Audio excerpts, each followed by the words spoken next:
물리학자 아인슈타인이 자신의 상대성 이론을 발표하고 사람들이 이제 하도 어렵다고 하니까 쉽게 설명해 달라는 많은 사람들의 질문을 받습니다.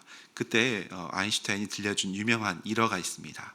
아름다운 여인과 앉아있는 한 시간은 단 1분처럼 짧게 느껴지지만 뜨거운 난로 위에 앉아있는 1분은 그 어떤 한 시간보다도 길게 느껴진다, 이렇게 대답을 했습니다. 같은 시간이라도 어떤 상황이냐에 따라서 상대적으로 전혀 다르게 느껴진다는 그런 말입니다. 우리의 인생도 이와 비슷하다고 생각이 듭니다. 평안하고 행복할 때는 시간이 참 빠르게 지나가는 것 같지만, 질병의 고통 속에 있을 때, 또 재정의 무거운 그 짐에 짓눌려 있을 때, 또 여러 문제로 눈물 흘리며 뜬 눈으로 밤을 지새울 때 그 밤의 시간이 얼마나 길게 느껴지는지 모르겠습니다. 그 고난의 시간은 마치 끝나지 않을 것 같은 힘겨운 터널처럼 참 길고 아늑하게만 느껴집니다. 오늘 본문 16절에서 예수님은 제 아들에게 참 어려운 말씀을 하십니다. 조금 있으면 너희가 나를 보지 못하겠고 또 조금 있으면 나를 보리라. 여기서 예수님이 말씀하신 조금 있으면이라는 단어는 헬라어로 미크론인데, 이것은 아주 짧은 이 찰나의 순간을 말합니다. 그러나 십자가의 죽음을 앞두고 하신 이 말씀은 제 아들에게 결코 짧게 느껴지지 않은 아주 길고 긴 어두운 시간이었습니다.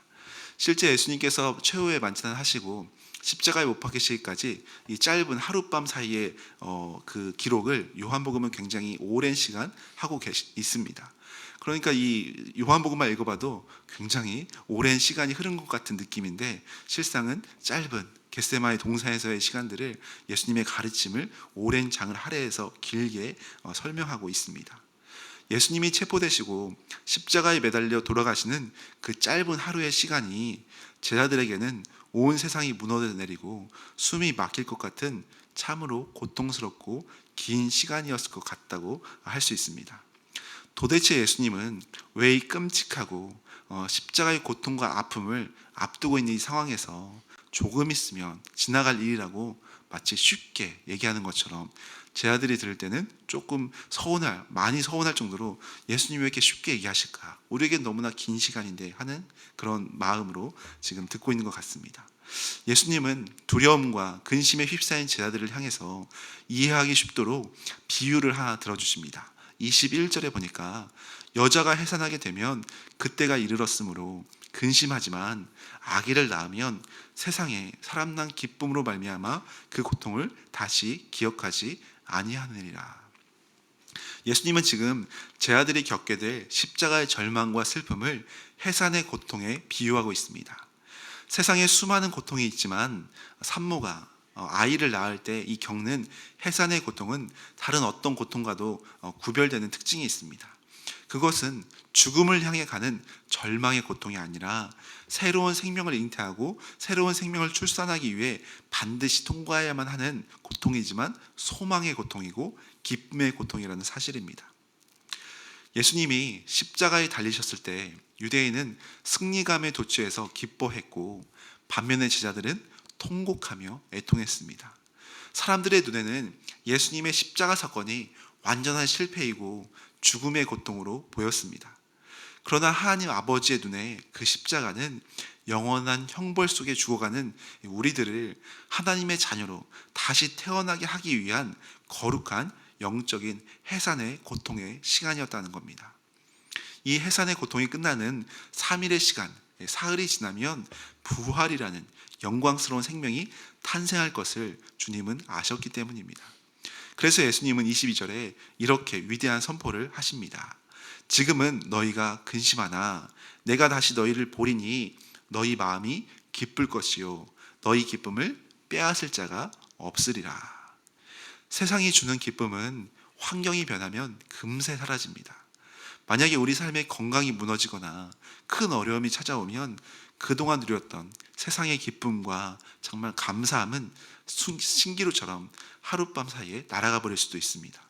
그렇지만 부활하신 예수님께서 십자가의 피값으로 우리에게 주신 이 구원의 기쁨, 영원한 이 생명의 기쁨은 이 세상에 그 어떤 환난이나 질병이나 죽음의 권세도 결코 빼앗을 수 없는 영원하고도 절대적인 기쁨임을 말씀해 주고 있습니다.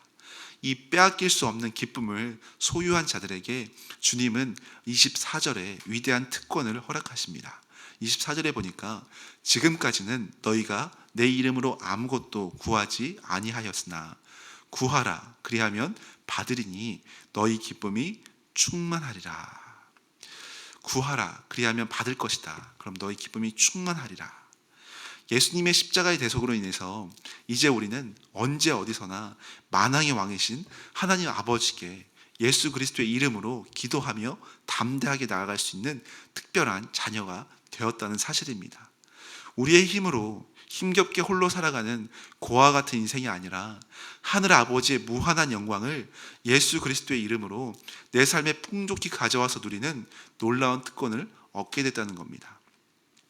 우리가 예수님께 기도하고 구할 수 있는 특권이 있다는 것은 그 무엇으로도 바꿀 수 없는 영광스러운 이 보증수표와도 같습니다.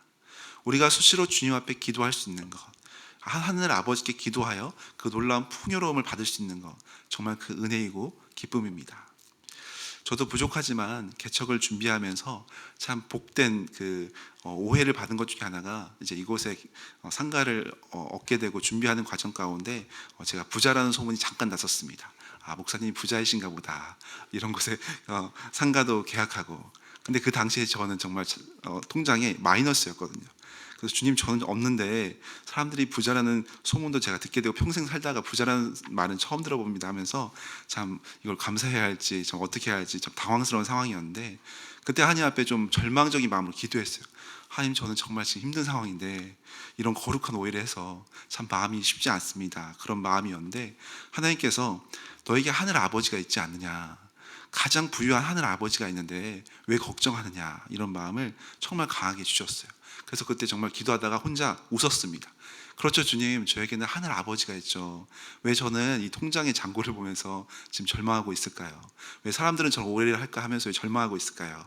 아, 맞죠, 저에게는 가장 부유한 하늘 아버지가 계시죠 하면서 그걸 또 블로그 글에 나누었던 써놨던 기억이 있습니다. 이처럼 우리에게는 하늘 아버지가 있고 그 하늘 아버지께 담대하게 기도할 수 있는 예수 그리스도의 이름, 예수 그리스도의 권세를 주셨다는 사실입니다.